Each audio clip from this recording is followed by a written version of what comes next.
Hello, this is Alfred Edmond Jr., and this is the latest edition of Your Money, Your Life, the Black Enterprise podcast focused on financial wellness. On this podcast, we talk about how you feel about money, because those feelings influence how you think and how money decisions relate to your life and the goals you want to pursue financially. I have the perfect guest to talk about mindset and feelings as you pursue your wealth creation journey, the CEO of Purses, Pumps, and Power, Jennifer Harris. Welcome to the show, Jennifer. Thank you for having me. So I think the best thing to do is kind of to give our audience a short synopsis of your own journey to becoming the CEO of Purses, Pumps, and Power.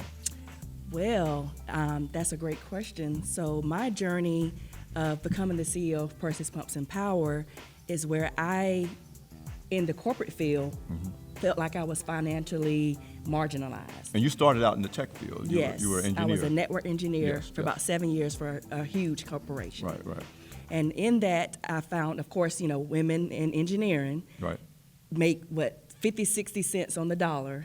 And so I had to create another avenue stream and wealth stream for myself because I could not always depend on being an engineer. So talk a little bit about the mindset shift. I mean, sometimes we're forced to change what we think because outside forces force us to do that. Right. You spent part of your career perfectly comfortable. You achieved a career. Engineering and network engineering is not a typical career in the tech space for women and women of color. Right. So at some point, at first you probably said, okay, I'm good, and then you weren't good. But you had to think differently about what to do about that. So talk about a little bit about how that changed in your own head when you reached that realization. Sure. So my wake-up call came when I started seeing a lot of our tech jobs getting shipped overseas. And so being that I'm 100% responsible for my income, I had to look at another avenue and say, hold on, I can't wait for them to eliminate my position. Right. And each day when I would go in, I would see less and less individuals that were in my space. So when my whole department actually got shifted overseas, I had already put pretty much in plan about real estate. Right. And so I always wanted to get into real estate. And so the other thing that I found is I didn't wait for my roof to pretty much tumble down. And that's the one thing that I had to change my mindset is, repair your roof while it's sunny outside. And so that way you can actually I want to stick a pin in that point for our audience because sometimes when we get kind of comfortable with where we are, yes, we almost ignore the signs of change around us and just think, well, this is the way it's always going to be, and as long as I do my work, I'll be okay. So I think it's an important part of this whole financial wellness journey to be aware of what's going on around you and not just assume things are just going to stay the same as long as you do what you're supposed to do. Right, especially when you do not write your own paycheck and you don't make your own decisions, especially when, like you say, in engineering, it was not a lot of women, especially women of color. I was the only African-American woman in my whole department at the time of engineering. Right. So, there was no advancement. There was no opportunities for move up, Mentorship, sponsorship, none of that. sponsorship, exactly. Yeah. So, and to even have it from a sense of being a woman in engineering. I always wanted to be an attorney, but I ended up going into engineering because I thought that was the right thing to do at the time. Right. And that path, it opened up more doors. But I also saw where, I was passed up for opportunities. No matter if I did the certifications, I invested into mentors. Other people that have been engineers for 20, 30 years were mentoring me, but it still put a limit on my income. So now let's talk about you move into real estate, and now you're in a different space, but this is obviously an area of asset accumulation, asset management. You're now moving into a space that it really is a financial space in many ways. Talk about the shift in the way you looked at yourself and your life and your money and how you feel or felt at the time about your income and your money when you were succeeding as a real estate professional. Growing up, my father, he was a veteran in the Army, 82nd Airborne. And I do know you have a passion for veterans. Yes, I do, with Winning Warriors. Yeah. And so my dad always taught me to jump after opportunities. And so in my book, I write The Black Woman's Declaration of Independence, I write about how my father pretty much educated me when I was 5, 6, 7 years old, because he was my first coach. Okay. And so he coached me into looking at opportunities, but not only that, making sure that I jump into certain opportunities and evaluate it, and then that's how I ended up jumping into real estate. So the wealth on my end, as far as with my parents, my mom, my mother was a school teacher, educator, so she was always very adamant. And as a matter of fact, she used to hand me the Black Enterprise magazines. Oh, if you like to hear when that. I was like 15 years old.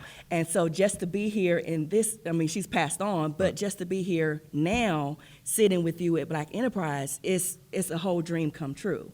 And so that seed was already sown for entrepreneurship, for mentorship, for mindset. And my mother was also big on education in the financial space because she always had something on the side. But here's another, I'm going to stick a point in this for our audience too, because the flip side of opportunity is risk. Yes. All of us get opportunities in life. Right. One of the biggest challenges, I think, as we try to build wealth and to take advantage of opportunities to earn income and accumulate assets, is that there is some risk involved. Yes. And a lot of times we'll hold on to the sure paycheck, which is nothing wrong with a sure paycheck, but we'll rely on that because we see that as safe.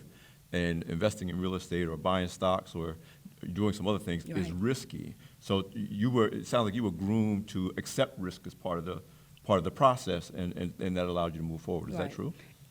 Not only accept risk, but scared money don't make money. Okay. We always have heard that. Yes, yes. But also closed mouths don't get fed. Okay. All right. And I also like to put that time waits for no one. So even when people are trying to jump into the real estate field or jump into investing or maybe flipping properties, because I also have women that I help do flip properties, commercial, called Buy It and Flip It Women. Right. And I tell them, when you have an opportunity and it's you're evaluating that particular opportunity, you have to not only take some risk, because it's going to involve some risk, but you also have to evaluate the reward that you're going to get on the back end of it. Right. So they can't, no longer can sit on the sidelines and wait to jump into the game. Excellent. Before we go to our break, I just want to ask you one more thing, and we're going to talk about that more after the break. Where did the idea for Purses, Pumps, and Power come from? Oh, so I had this triangle that was in my head that I kind of wrote down, and it was all about entrepreneurship. It was about women having 7 purses of wealth, and so the pumps represents the life work. So putting that all together, because you can make money, but at the same time you can lose money, or you can advance in your career, but at the same time, if you're not advancing in your mindset, or if you're not advancing in personal development, my mother and actually my father actually taught me personal development and mindset. Is no matter what field you're in, that's the big key right there. Excellent. That's a perfect time to take a quick break. You're listening to Your Money, Your Life with Black Enterprise. There's nobody like you and like us collectively.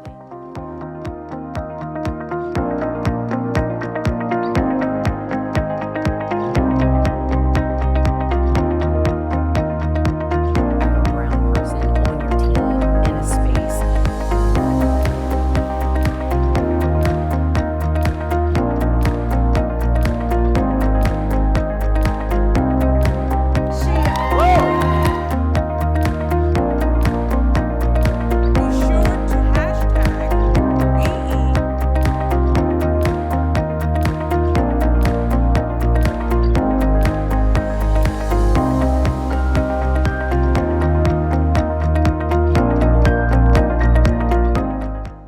Welcome back to Your Money, Your Life. I'm Alfred Edmond Jr., and I'm here with Jennifer Harris, the CEO and founder of Purses, Pump, and Power.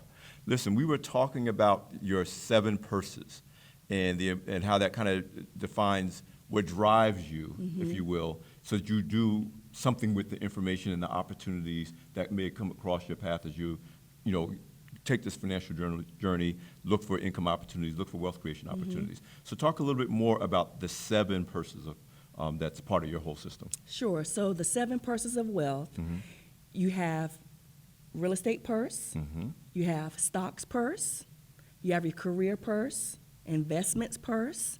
You also have a savings purse, because we know that's a big deal now. Absolutely. And you also have entrepreneurship purse, but you also have Forex, so foreign exchange, foreign currency as far as trading purse. So each lady that I coach, or not, I coach men as well, Of but course. each lady's within the Purses, Pumps, and Power, they're actually forming 7 purses of wealth, because we know 7 is the number of completion, right?